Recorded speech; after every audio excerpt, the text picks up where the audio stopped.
there's many in those crowds that have been radicalized, that have come here from the Middle East, that are not your regular students brought up here in the U.S., here on student visas, here through other means, and are partaking in this and trying to bring the violence of the Middle East against Israel here. I think it's also part of the liberal ideology that America is an oppressor nation. See it, how criminals are the victims of crime, let everybody out of jail, even for violent crimes, let anybody cross the border that we want.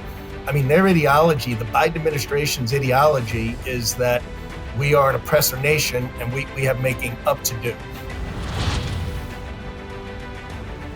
All right, it is Monday. Welcome back to another great week of the Sean Spicer Show. Before I forget, tomorrow, an amazing show on election integrity you are not going to want to miss. We're going to break down what the states are doing differently than 2020 to make sure that your vote counts.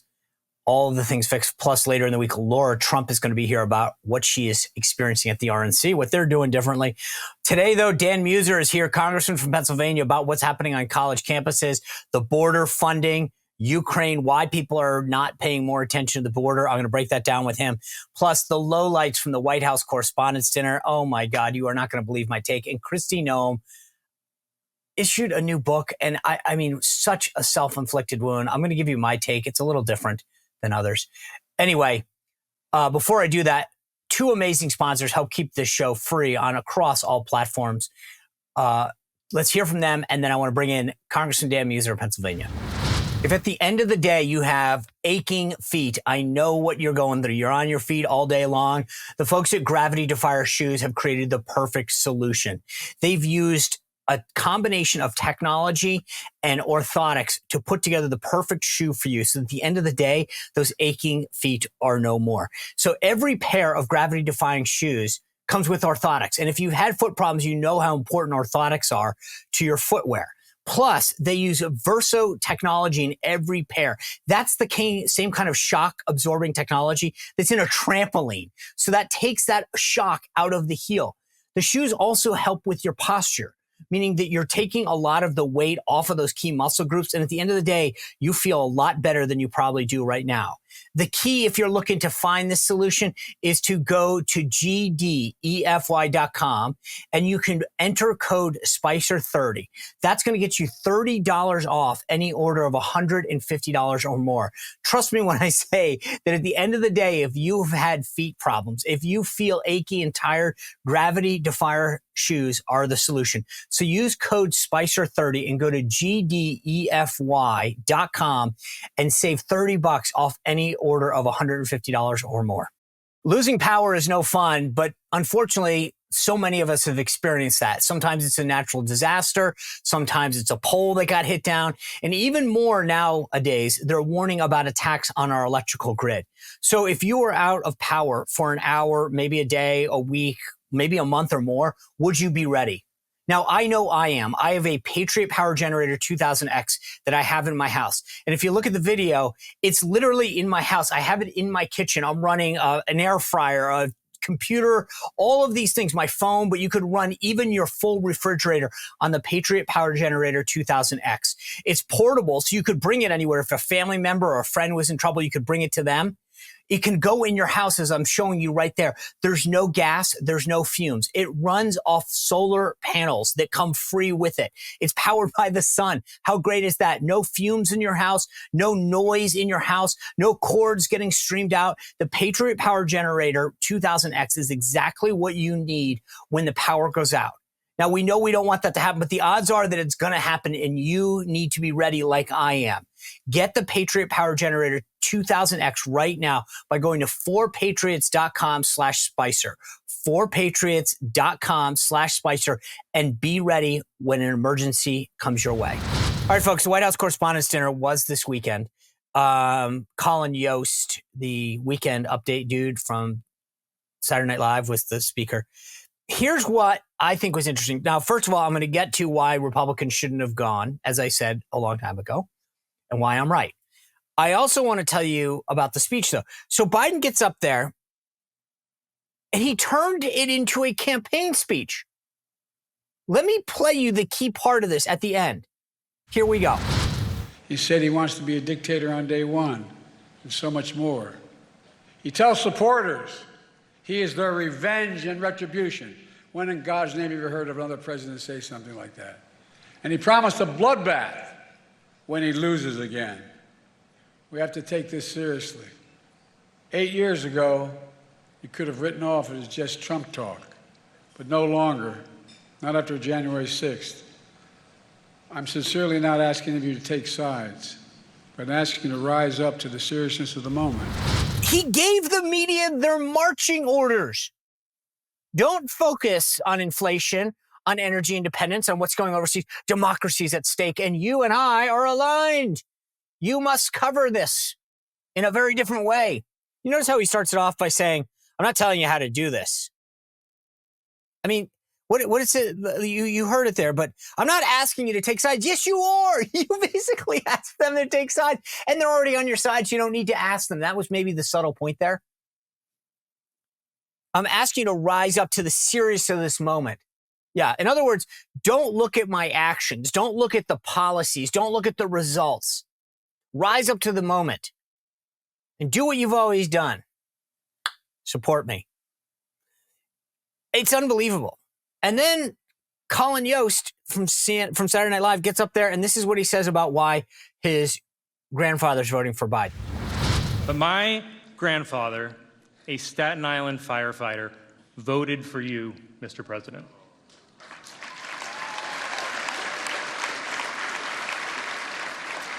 He voted for you in the last election that he ever voted in.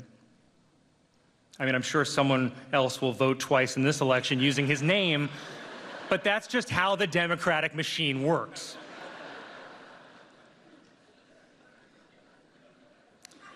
He voted for you, and the reason that he voted for you is because you're a decent man.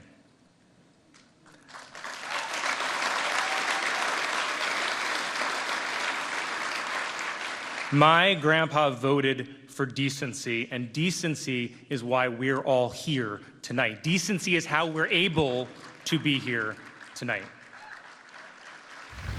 Now, we talked about this several weeks ago. Biden turned the State of the Union into a campaign speech. Most Americans rejected it. Polling suggests that, even though all the press fawned all over it. It was fiery. It was amazing. This is the same thing. I don't like the White House Correspondents' Dinner as I've said for weeks now. It's a joke. It's a bunch of narcissistic people who want to talk about how great they are to each other and bash Republicans. They have a right to do it. Go for it. We shouldn't go.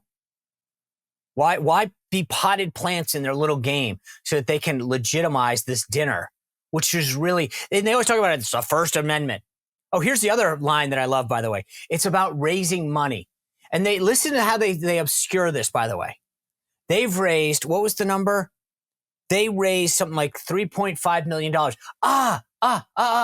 But over how long? Since the 1990s. Now, I'm not a mathlete, but do the division there. That's about $100,000 a year. Look at all the people in that room. Look at how many people are in that room. Hollywood moguls. Lauren Michaels from Saturday Night Live. Scarlett Johansson's there. All those big corporations, and they raise $100,000 a year over 30 years, $3.5 million. What a joke. And they wrap themselves in, oh, we're doing it for the future journalists. Pathetic. That just shows you their idea. I mean, this is what they can raise. That's pretty bad. And then they want to make fun of other people's raising. Anyway, I just think that's funny. The next time they tell you how great they are, $100,000. I mean, what is that, like $20 a person in that room? They don't even put like a QR code out there and try to fake it. What a joke. But here's one of the thing that I thought was interesting. I told you why people shouldn't go. This is what they said about Lara Trump. Lara Trump is here tonight. Okay, I got one woo. She recently released a cover of the song I Won't Back Down. Upon hearing it, Tom Petty died again.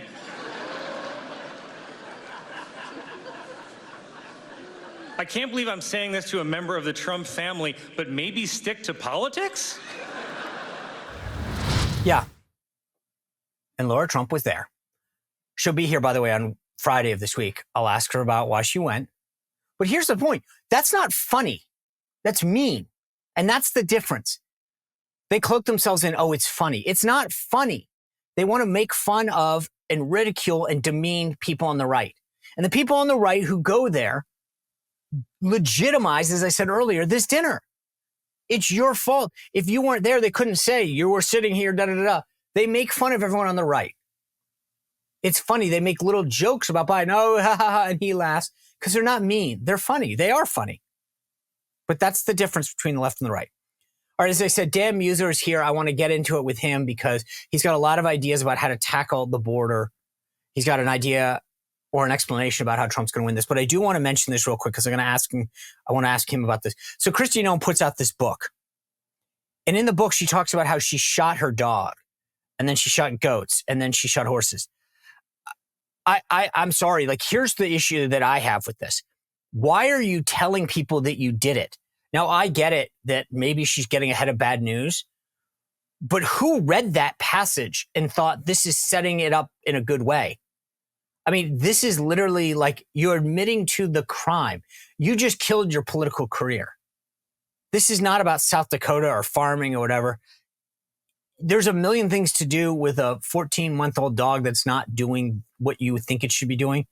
But shooting it and then telling everyone you did it just shows me that you're politically not doing the smartest thing. I was going to say something else, but I refrained.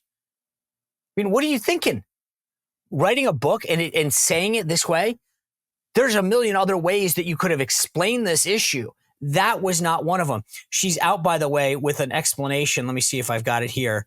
And she says that, you know, people just don't, she wants to be frank about this. I understand why some people are upset about a 20-year-old story of Cricket, one of the working dogs at our ranch. And in my book, the book is filled with many honest stories, challenges, da-da-da-da. My hope is anyone reading this book will have an understanding that I always look to make the best decisions I can for the people in my life. Governor, you needed a better editor. All right, I'll ask Dan Meuser about that as well, but a lot to get into about the border, what's going on in these campuses. Without further ado, Congressman Dan Meuser of Pennsylvania. Congressman Meuser, good to see you. How you doing? Doing great, Sean. How are you? I'm doing all right. I had a pretty good weekend. A lot of time with the family. You know, I didn't spend too much time hanging around with the Washington Hilton crowd. But anyway, yeah. I'll leave that. So let me ask you, this issue that's going on college campuses, how big of a deal is it in Pennsylvania right now?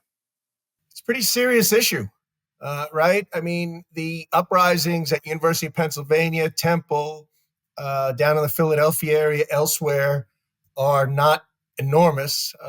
Sadly, I mean, George Washington University, for instance, obviously Columbia, and many other schools, NYU, we're seeing UCLA, they've just shut down their graduation, for crying out loud. That's terrorism, right? When you get in the way of people's lives and productive lives, this is not a peaceful protest, as so many in the liberal media, as well as Democrats, want to refer to it as. If you remember, BLM was referred to the summer of love, the summer of burning police cars, was also called peaceful for a while there. So it's not an unserious issue at all in Pennsylvania, and it's getting worse. It doesn't seem like it's backing off much. And if you call hundreds of people chanting, or even 100 people chanting "Death to America, Death to Israel, from the river to the sea," which is a call for genocide, if some people think that that's peaceful, well, you know, it's not. So in your mind, where's the line between free speech and violence or threatening somebody else? Well, I mean, if you're not intimidating people, if you're truly there to get a message across and let the world know, the public know that you are against something and you are making a all-American First Amendment speech or statement, comment on a particular issue, and letting them know without interfering with people's daily lives. Now, the difference here is that they are enormously affecting people's lives. They are preaching hate. So also free speech is that where you don't hurt anyone else, you don't hurt yourself, or even state that you're going to. But from the river to the sea is calling for the annihilation, the genocide of a race, of the Jewish race. And, you know, down in Washington, when we had the Israeli vote, And by the way, the ignorant individuals that were screaming at me as I was coming out of the Capitol, and any other member, it didn't matter which way they voted, I suppose, because they really wouldn't know who was who. There was as much money for Gaza humanitarian aid as there was for Israel. Actually, it was more. It's called an Israeli aid bill, but it was more of a Gaza aid bill, straight up. I mean, those were the numbers. So, and the people that were screaming at me, I could see flecks of spit coming out of them, hatred and contempt, and frankly, evil in their eyes, waving and screaming and cursing and giving the finger. And, it's borderline. It's borderline going to the next level, or that's certainly the feeling I got. I've been asking this question a lot. Where do you think this came from? Like, I'm a Catholic. There's a history of anti-Catholicism back in the day, but that's a century ago.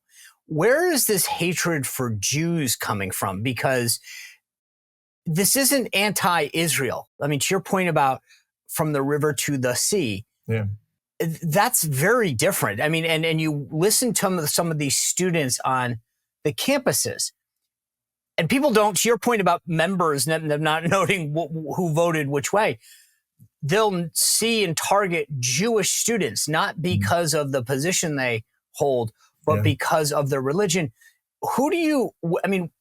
I'm just really intrigued. Yep. Maybe I'm naive. Maybe I just don't live in that world enough. But when do you think this started, and who's to blame? Yeah, I've been trying to do a deep dive on this with my staff as well, just to see the root of this, who's engaged, because I see it. It's very, very volatile. I mean, first off, I do think since 9/11, a lot of extreme Islamic sympathizers have been created. Maybe back in 02, 03, 04, some were needed. But I think it's also part of the liberal ideology that America is an oppressor nation, right? You see it, how criminals are the victims of crime. Let everybody out of jail, even for violent crimes. Let anybody cross the border that we want. I mean, their ideology, the Biden administration's ideology, is that we are an oppressor nation and we have making up to do. But it's this is more than that. We do think that there's many in those crowds that have been radicalized, that have come here from the Middle East, that are not your regular students brought up here in the U.S., here on student visas, here through other means, and are partaking in this and trying to bring the violence of the Middle East against Israel here. And they're picking up an audience of students, largely students, who are so ignorant that they think it's a worthwhile cause. And then do you think that, like, someone pointed out to me that there's a 52-to-1 ratio on TikTok of pro-Gaza content versus pro-Israel. I mean, I get your point about foreigners, but I just have to believe that this is, you would notice that a lot more if that was really, something's clearly driving these students. Yeah. That's only some. I'm going by that on my research and as well as what I'm seeing. But then you got the George Soros elements, and he's funding groups, Free Palestine, Students for a Free Palestine, things of that nature. He and others are funding these groups, and so that's part of it as well. But academia, we saw the school principals. Listen to me, the school presidents of the University of Pennsylvania, Harvard. Okay, just you wonder how this could happen, and then you watch those interviews, and you couldn't help but say, "Oh, that's how it happened." Right? Actually, I think you're putting your finger on something that I think is watching some of these professors in these videos that are joining the protest. I think that actually what you're touching on might really the administration and the faculty and social media, all that combined is something that, probably really adds to this. It's sick. It's just outrageous, and it needs to be put down. It needs to be strongly condemned. And I can't believe, and I should have known this, that, for instance, Columbia gets over $1 billion in federal taxpayer dollars last year. I mean, that's madness. Look, that's absolutely unnecessary. Cornell, where I went to school, $733 million of federal of taxpayers' money. So, and meanwhile, they got endowments. Then why not? But why not? Okay, this is what I think frustrates a lot of people. Yeah. In the general public, is that you're right. I don't think it should have taken this to begin with. I don't know why we're funding all of these liberal organizations to begin with. Right. But now that we see what they're doing, why isn't it shouldn't be a threat. Just do it. I couldn't agree more. I want to get it done. You know, Mike Lawler, others have bills. I told my staff this morning, I want to be on these bills. I want to be speaking about them on the floor. I want to pursue them, and not even conditional. I want to eliminate it because they've already crossed the line on the conditions. Right. I mean, this is outrageous.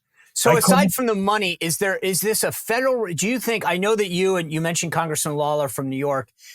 You've been signing on to some of these bills. Your staff has pointed that out to us. Do you think that from the outside of the funding, that this is a federal issue or is it a state issue? It's definitely both. We have to be weighing in. Clearly, the Biden administration and far too many Democrats have not only been silent on it, but, the Omars of the world and all.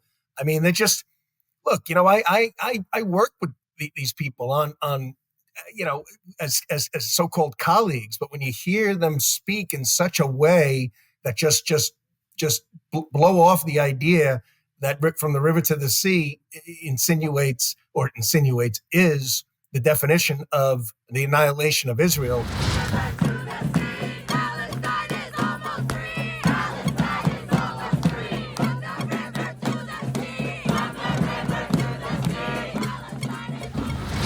You can't. There's no working relationship there. They're just. So how does you're out there in the community all the time? This is what I don't get. Well, I'll ask you about this. I feel like if you said that about any other group, right? If you said this about blacks or gays, you name it, you'd be getting crucified, right? Right. When you're out there in the community, it seems like, and I watched Bernie Sanders over the weekend on the Jewish community is split on this. Mm. I mean, I would have assumed that the Jewish community would have been in solidarity with each other. Yeah. It doesn't seem like that's the case. No. And you know what part of it is? It's Netanyahu. They position Netanyahu with President Trump. They try to create that political divide. Everything with them is politics. I mean, this is really affecting the Jewish faith in Jewish people in the United States of America here in 2024. It's insane. People are afraid to wear their religious caps. They're afraid to wear anything showing that's madness, and that needs to be put down. And I think in the strongest ways possible, I think these groups need to be broken up because they are on the verge of violence and they are spouting hate. All right. So Speaker Johnson went up to Columbia and then he did an interview with ABC, which it continues to show me that anyway, I will just say it's just frustrating to see a speaker who's spending more and more time talking to the politicos and the ABCs and trying to make good with all the left-wing media. But this is what he said to them. He said, if we can't get control of this, we'll take the funding away from these universities. That's kind of what you said. The Congress has a responsibility to do that, the power of the purse, and we'll use it, and we will hold these administrators, the presidents, I assume, accountable. Okay, that's exactly what you just said. Where was this talk, though, on the border? Why is it like we're facing an invasion? We've got fentanyl coming over, terrorists coming over, crime coming over, women being trafficked, children being trafficked, and suddenly now we're talking about like going after universities, and that's the priority. Where was the speaker and where is the conference using the same rhetoric and fervor when it comes to protecting the country? Yeah, I agree. Look, this Ukraine bill, for instance, we stated that our border was going to be protected while we're protecting the Ukraine border. There's so many problems with that bill. I'm not sure if you know this, but for the first time on anything other than adjournment, I voted present. And the reason I voted present was because I wanted to show support for the Ukraine. I wanted to show, I didn't want to give Putin any idea that even my vote would show any level of support for that war criminal. However, the bill was very, very weak. It also included $10 billion of cash for the Ukraine. It did not require the EU to increase its level to be on parity with us. And as you just stated, it didn't include what we promised, that it would have our own border security.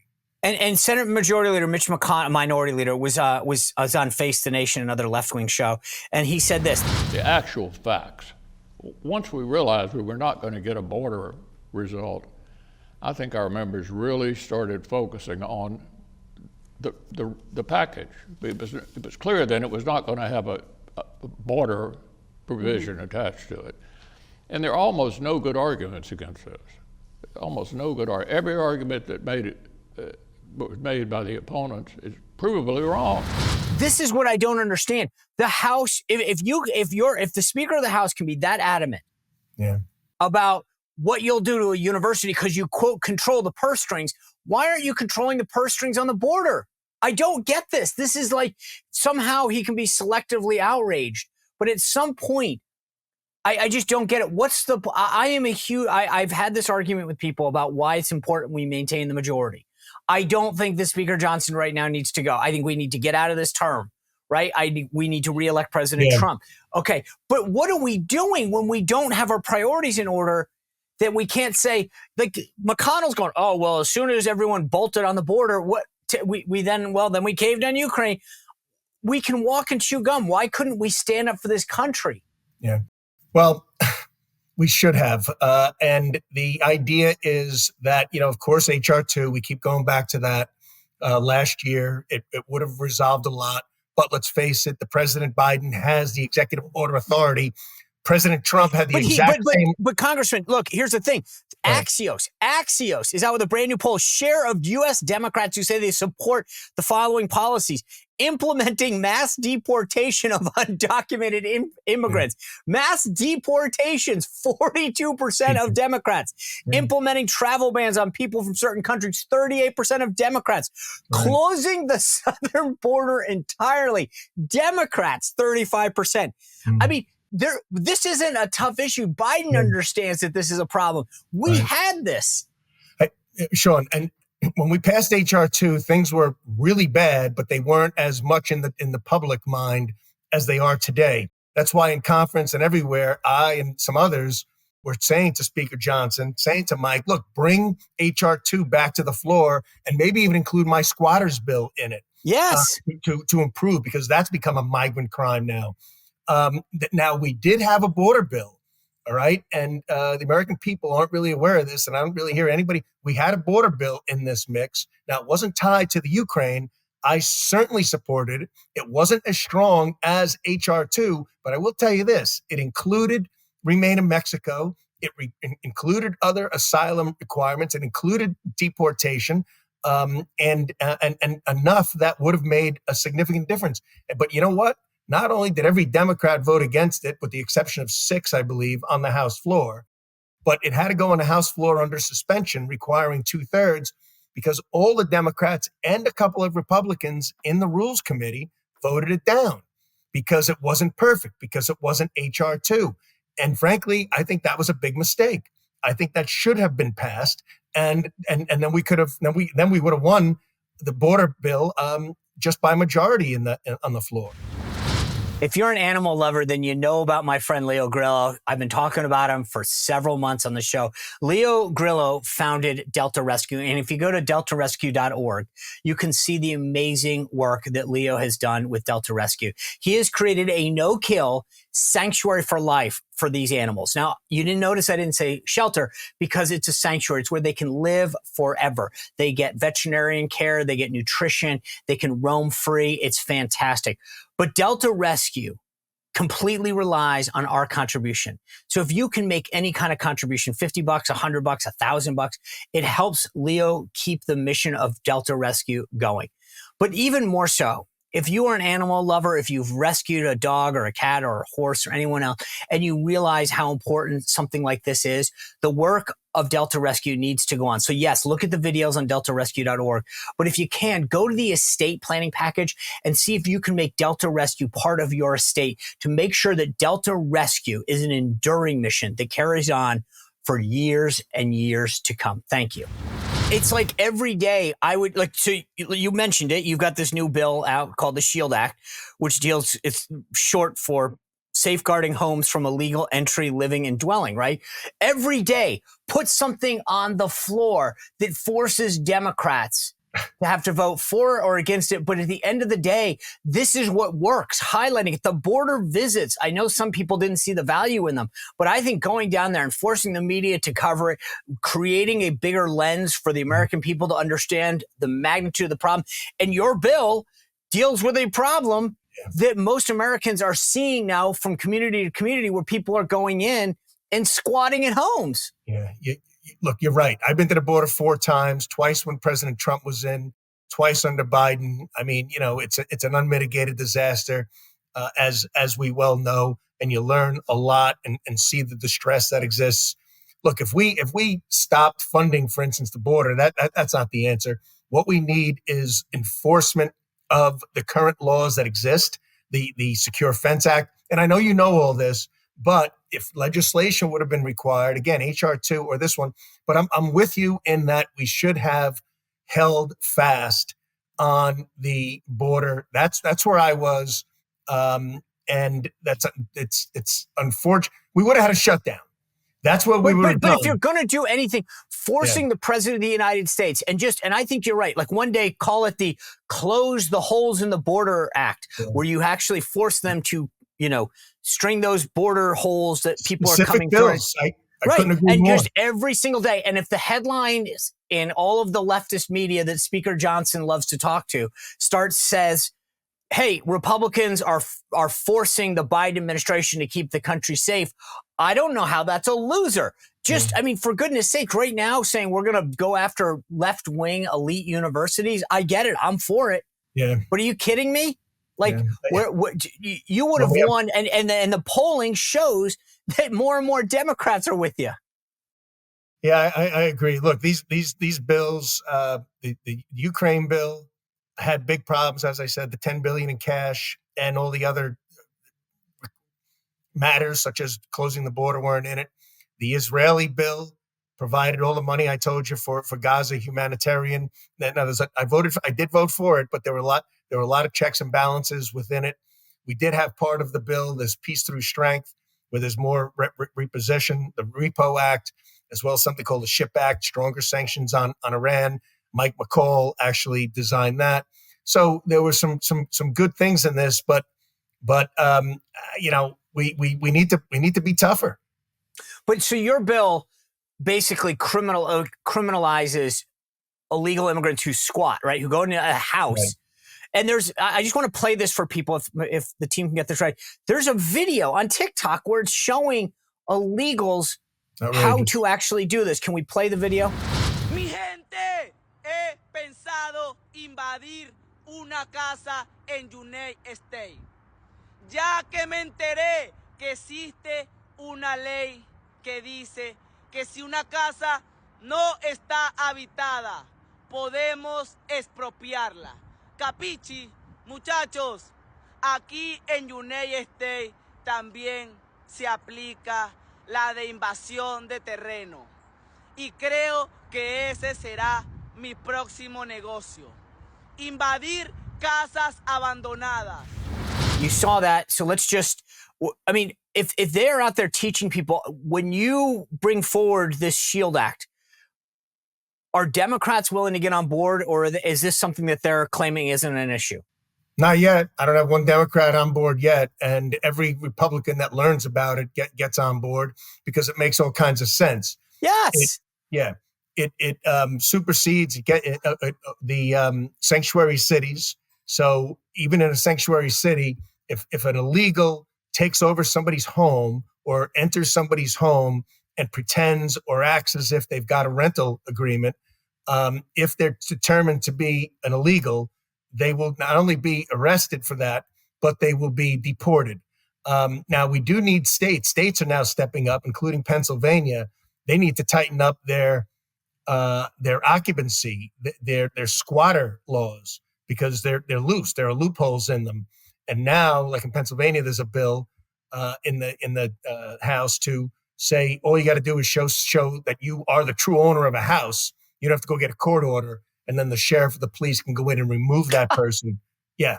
So I mean, that's crazy just so stuff. silly. I mean, I cannot believe that if you own a house and somebody, I mean, that's called trespassing. It's illegal to begin with. And now we have to go to court to prove that somebody's in the country illegally, in your house illegally, has to, like, we have to prove that we own the house and that the illegal needs to go. I think some people would just enter their own home under force if necessary, or call the police, and the police will be deliberate. But some cases, it's people, older folks, women. I mean, in one case, a woman went in and said, "No, this is my house," and they beat her unmercifully, and they were dealing drugs out of the room, and they left her laying there for a couple of days. Look. This administration is doing nothing to support the police. We know that, and they're liberal prosecutors. That's why we have crime running rampant, not just in the cities, but even in rural areas like my own. You were a very successful businessman, and you built a company basically from the bottom up. When you, now having been a couple terms in Congress, when you look at how Washington works, how Congress acts, I shouldn't say Congress works because it really kind of doesn't. What do you think about that, coming from the background that you do? Yeah. Well, I think that, first off, it's really a team sport. Now, what that means is you fight it out behind the scenes, in the clubhouse, maybe even with the coaches. It's a little bit different than that because we represent an area. But when it's time to go on the field, we got to be calling the plays that we all get to the best ability that we can.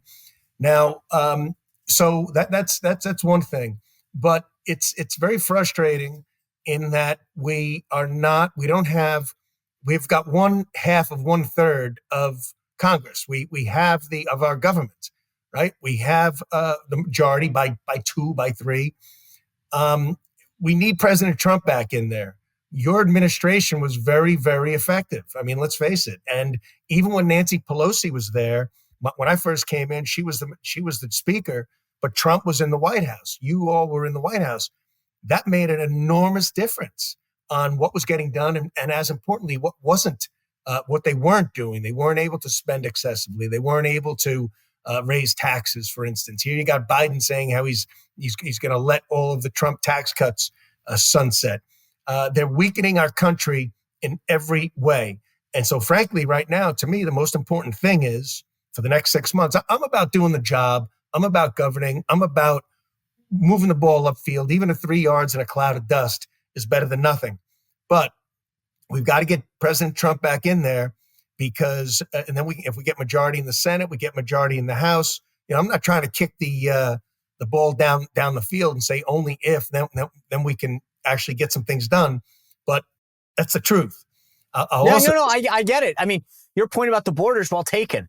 This is about Biden not doing his job, right? And that's the answer. I mean, the biggest issue, if you pass all the laws in the world and the administration doesn't enforce them, it doesn't matter. I mean, there's nothing in law that says he can't clear up the holes that exist in the border now. He's choosing not to do it. He's choosing to give them all of the free stuff that they're getting when they come to the border. I mean, I get it. So I think having a Trump administration back will make everything a heck of a lot better. Yeah, but some of the frustration's right. I mean, I just gave that scenario of team. I've been a team player, but on these last bills, I'm very disappointed in them. I'm disappointed in the cash. I'm disappointed we didn't make requirements for the EU to be on parity with us related to any Ukraine funding. I'm even disappointed with the Israeli bill with these things should be loans once again, just as President Trump had said. Right. There is no scenario that anybody can do with respect to this general election that Pennsylvania's 19 electoral votes don't make a big decision who the winner is. I think no matter how you play this, Pennsylvania comes down to the critical state. If not then one of the top 2 or 3. Yeah. How confident are you that Pennsylvania goes in the Trump column in November? Well, I will tell you, I'm quite confident, actually. Now Why? that doesn't mean I'm guaranteeing it. I'm not going to Joe Namath and saying that guaranteeing a win. A whole slew of reasons. One, President Trump is very popular. The mojo for President Trump is the momentum is as high as it was in 2016, as high as 2020. Certainly, nothing's been diminished.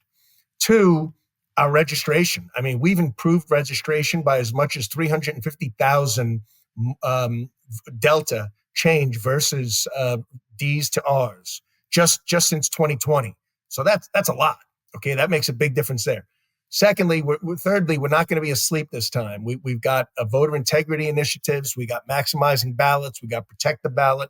But perhaps the biggest reason, along with or equivalent to the mojo that President Trump continues to create, is like 45,000 people at a rally outside of Allentown on a cold, rainy day. And those numbers are accurate. 42 to 45,000 people showed up. And where I got to speak right before the president. So, I mean, those are a couple of examples. But the other biggest thing is Biden buyer remorse. I mean, my God, people thought Biden was going to come in and be a uniter, be a good old Joe, be, moderate, be, for the things that America was for. And he couldn't have proven otherwise. He couldn't have proven that he's completely out of touch. He's completely incompetent. He has no cognitive ability to lead anything, certainly, and his policies are upside down and backwards. How big of a deal is energy going to be in Pennsylvania, particularly Western Pennsylvania, and these blockage of LNG exports that President Biden has put in place? I've heard mixed concern about how big of an issue that will be in Pennsylvania. Big deal. I mean, it's so important, particularly as you said to Western Pennsylvania. For some reason, the Southeast doesn't get the importance of natural gas and the overall energy production industry of Pennsylvania. But it's huge, certainly throughout my district. I mean, I have the Marcellus Shale, but in like Allegheny County, which is a very important county for us, not necessarily win, but get as much Republican and independents out.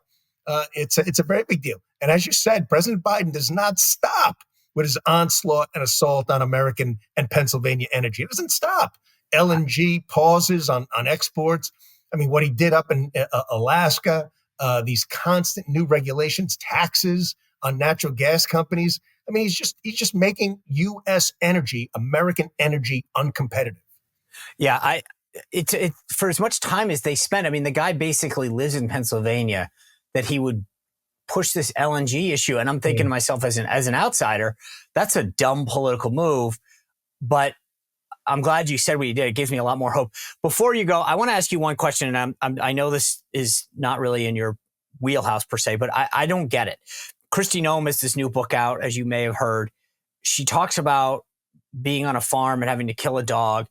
Just that aside, just take the issue aside for a second. From a political standpoint, I don't get what she thought she was accomplishing by putting this in a book for somebody who was considered a top contender for VP.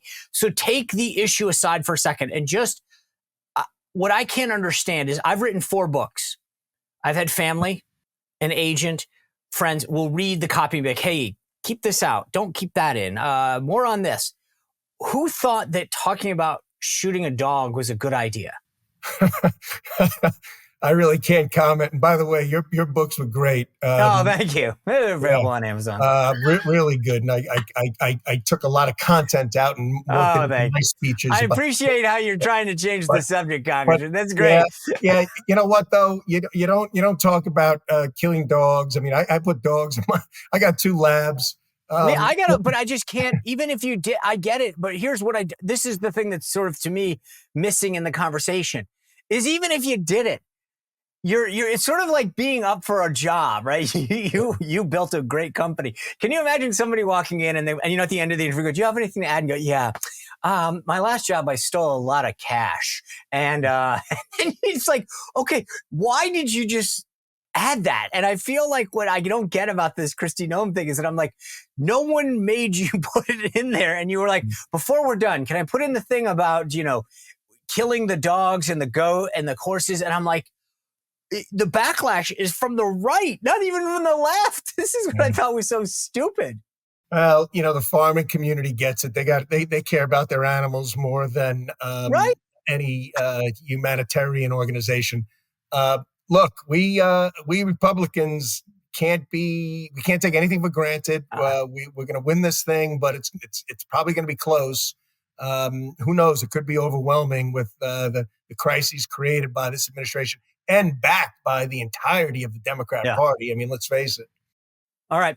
Congressman, I appreciate you being here. Just a reminder to folks, tomorrow we're actually going to pick up on what he was talking about not just Pennsylvania, but all these states in election integrity. We've got a whole episode about what the right is doing to secure your vote, to make sure that we have a secure election and that your vote counts. You are not going to want to miss this. Two amazing experts on the show tomorrow about what's being done, not just in Pennsylvania, but throughout the country to make sure that the concerns of 2020 are not repeated. Make sure you subscribe now. Hit that notification button so you don't miss it. Later in the week on Wednesday, Lara Trump will sit down. Actually, that's Friday. I kept my days straight already. Lara Trump will be here for Friday this week. So a lot coming your way. Hit that notification button. Subscribe on YouTube, Rumble, Spotify, and YouTube. We'll see you back here tomorrow on The Sean Spicer Show. Well, if you enjoyed this content, make sure to like this video, subscribe, and click the notification bell to get more.